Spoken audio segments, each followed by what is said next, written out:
Hello folks, and welcome back to the channel. Together with these great partners, we are able to bring you quality information to help you reach your whitetail habitat goals quicker but more proficiently. Northwoods Whitetails, Plot Doctor, Harper Growing Solutions, Scent Thief, Real Wood Productions, First Form Outdoors, Ace Hardware of Harrodsburg, Kentucky, Bass Pro and Cabela's.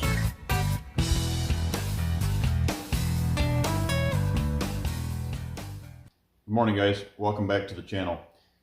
If that caught your attention, the heading of this video caught your attention, why mock scrapes don't work, you're probably asking yourself right off the bat, why in the world are you telling us they don't work? For years you've been telling us that they do. Well, here's the truth, guys. Mock scrapes do work, but the reason that I put that title so boldly out there is to get your attention.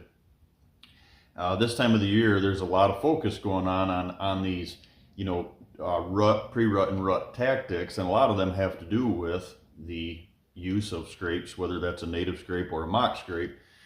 But I think that a lot of folks that are using the mock scrapes that have, adapted to the licking branches, I call them the 360-degree licking branch. In other words, a vertical licking branch, which is implemented 365 days a year. We put them out early so the deer are accustomed to them, and it's promoting our line of travel. But guys, here's the truth of the matter is, they don't work in some cases. So today we're going to touch on 3 reasons why they don't work. And I think that this will probably help you in the rest of the pre-rut and the rut. So the first thing that we're going to talk about this morning, guys, is this. The reason that a mock scrape doesn't work, number one, probably in no order, but the first thing that we're going to touch on is they're not on the line of travel. So I have that right here, guys, and I'm going to zoom in on this as we go.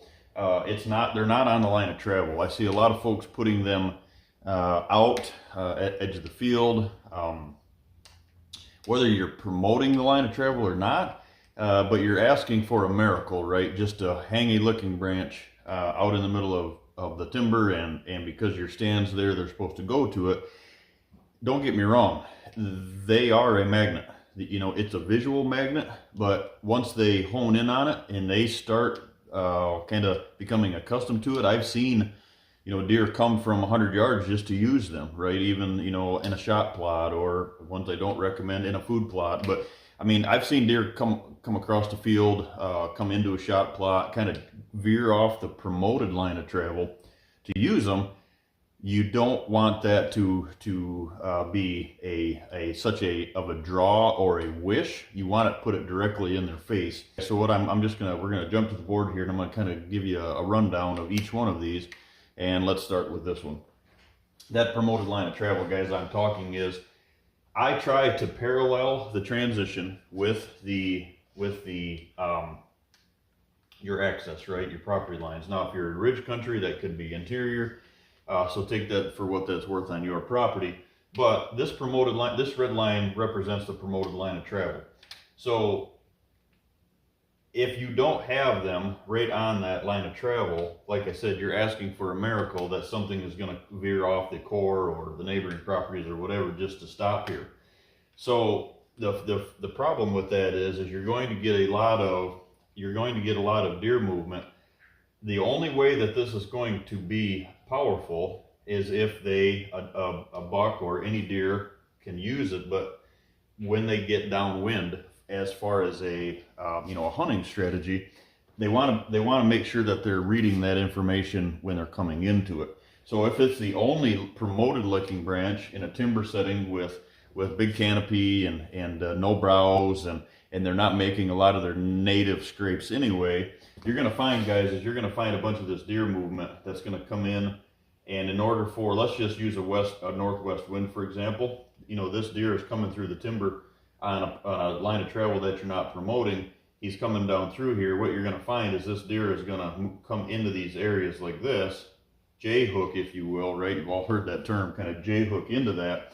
No matter which way he's coming, but on a northwest wind, J-hook into that to make sure that he's getting that information for that security. A lot of problem with that though is if you're not in a spot where they can get downwind of that, there are a lot of times they're not just going to come in here, guys. They're going to J-hook way out behind, and what the problem with that is it's going to put them right in your scent cone. So you got to be careful with that. Huge attraction, huge piece of the puzzle, but I think a lot of people are just asking for miracles when you hang a licking branch out. Way better off if you're putting it in the line of travel or putting it in the spot that you need it and promoting a line of travel to it. So the second piece of this, guys, is the standalone attraction. What I mean by that is this.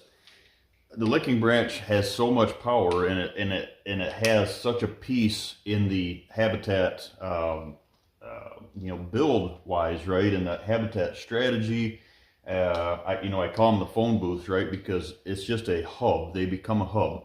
They become if it's not a spot that had a scrape in it before, and you place it there. What I find a lot of times, guys, if it's placed in the right spot, they become a community scrape. That's why I use them at every stand location, because I can tell you that when I'm using these scrapes, 365 days a year, if I have to change them, I'm changing them like in May, right? So you have all this activity on them all year long. Urine is there. I mean, they're using it. The preorbital gland is on that vine or the rope or whatever the one you're using is. It's there 365 days a year. So at that point, you don't just have one community scrape. That you hear that term a lot, right? I have 10 community scrapes here on my farm, and that it sounds ridiculous, but it's the truth. I mean, as they go along my promoted line of travel, they use them religiously, each and every one around the farm. They're not using just one or just 2 out of 10. They use 10 of them religiously. Once you do that, once you see that, you have now successfully promoted that line of travel. To cure the standalone issue, guys, is the reason that I promote the lines of travel, is to make sure that we know our access is clean. In this transition, them licking branches fall directly on, so we're just going to use this kind of blown out, right? But let's say these are 200-300 yards apart on a farm, so this is your stand here, that's a stand there, and then maybe we'll put a stand down here, right? So we've got all this in between, and if each one of these is a licking branch on the line of travel, you could get, depending on the wind and the thermals, you could get a lot of movement in between these, or you could just get a lot of movement from the north or from the south coming in. How we use these to daisy chain the movement together is in every farm is different. But that's why what we want to do, guys, is you got to know these distances between these locations. And that's when I come in. I'm just going to use one, but we come in and we promote these habitat pockets on the line of travel between said stand locations. And now what you're doing is now you're setting the stage for multiple reasons for them to be there. And then, you go into maybe one of these. I don't have my blue marker with me right now, but maybe one of these ends up having a water hole at it too, right? You have to promote that line of travel. The licking branches are a piece of the puzzle, but where you'll get that huge promotion and huge usage out of them is where when they're sliding down in here, they're checking this. So let's use a northwest wind, right? They're sliding into this. The wind is coming out of the northwest. And every one of these locations, instead of them leaving this, getting, there might be a habitat pocket that you haven't built, or there's a dead tree up in here, and he slides in and he checks the downwind side of that. Maybe he misses this one before he gets to this one. Then hopefully there's something here to draw him below that. If not, if there's any native habitat up in here, you're going to get such movement just like this, wherever the habitat is correct. But if we take this out of the play and we promote our line of travel, if we take that happenstance or that situations that are in there natively that that Mother Nature killed off a tree, or the ash borer hit one of the ash trees and opened up the daylight of the canopy, what you're doing, guys, is we're bringing that habitat out here to a promoted line of travel, and it keeps them daisy chained between the stand locations. Now on this northwest wind, There's a reason for him to stay on this promoted line of travel, because he knows that he's scent checking each licking branch as he comes into it. The wind is always at the side of his head. Now what you'll get is sometimes they will J-hook down below these and still come into them. So these stand locations are best placed where there's, you know, a big canyon behind this, or a big pond behind this, or something where they can't get behind the stand location, and you're forcing them to keep them up above into these as they creep into these stand locations. Give them multiple reasons to be there, and I think the success of them, like I said, guys, will go through the roof for you. So the third topic, guys, that we're going to touch on is this. I think that a lot of pictures that you see in general are from deer on native scrapes or food plots or whatever. There's probably 80 to 90%, right, that are dark versus daylight pictures. And why is that? And I really believe in this, guys. I think we're asking a lot of these mock scrapes, and we're placing them in a spot that we just want them to come to, and there's no other reason, like we talked about in topic 2, about why we're feeding that location, right? So what I've got here is between A and B, not between. We're asking them between A and B, which would be like food and bedding, right? Or bedding and food. And we're setting this in between, and we're just hoping and praying, you know, none of these habitat pockets are built in there, let's say, and we're just hoping that we're catching them on the way back to bedding. There's so much other things that tie to that. There's so much other things that can lead them astray, contour, edge, multiple things, right? So what we want to do is we want to catch them between A, B, C, and D. In other words, that promoted line of travel with multiple amenities on them. Each stand location is going to offer you something different, but the epicenter, the collection station, if you will, is the licking branch. So I hope this one makes sense, guys. I hope this kind of sheds some light on where my brain is when I'm hanging these licking branches and the reason my stand is there. And I'm not just hoping and praying that my licking branch works miracles on the edge of a field or in a food plot, and then, you know, getting on social media and saying mock scrapes don't work, because if you're not placing them in the right spot at the right time in the right location, right, they're probably not going to work. There's a chance that they might not work. But if you tie everything else to them, they are a huge piece of the puzzle, especially right now. We've got a video coming down the road here about, you know, scents and why we do and don't use scents during this time of the year. Lures, if you will, doe, you know, urine and estrus. That'll tie into this. But always remember, guys, just like everything on the farm, it has to make sense. You have to tie it together.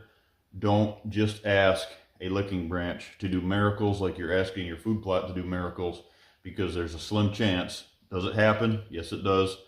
There's a slim chance that you're going to get a buck to daylight during this time of the year, when there's no other amenities that tie to it, and we're just asking for miracles because such and such said that hang a licking branch out there and your farm will blow up. There's a lot of other things that tie to it, which I'm sure a lot of you realize. But these are for the folks that are struggling with why my licking branch just isn't working like everybody said it's supposed to.